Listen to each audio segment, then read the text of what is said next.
اینا یه طرحی دادن توی مجلس که دختران باید برن سربازی و 30,000 نفر اینو امضا کردن. یه دقیقه تصور کن پادگان دخترا رو. چه وضع موهاتونه؟ همه فردا موها رو با 4 میزنن ها. نه تو رو خدا من دختر پوتینه چرا واکس نداره؟ به خدا خسته بودم، حوصله نداشتم. دور صبحگاه سینه خیز. سری شبنم بیا اینجا. تخت چرا آن کار نیست؟ یه شونه بردار، پتوتو شونه بکش. نمیخوام. شب خوش. شب خوش چیه؟ اصلا قهرم. 72 ساعت بازداشت.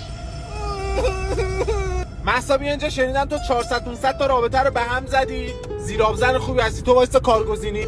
فاتی تو هم شنیدم خیلی بدبخت بودی، از رابطه شانس نمیبردی، کلا شبا بیدار بودی. وایسا پاسبخش قاصد و سکینه بندانداز فاتی کماندو کلثوم آدم خار. بلند شید ببینم. ما دیگه خسته شدیم بابا، ما نمیتونیم. تو رو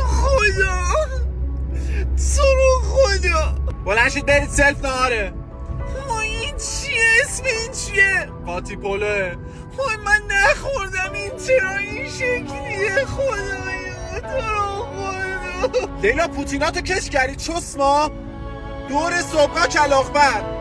تو رو خدا کلاغ چیه؟ من چجوره بابا؟ من به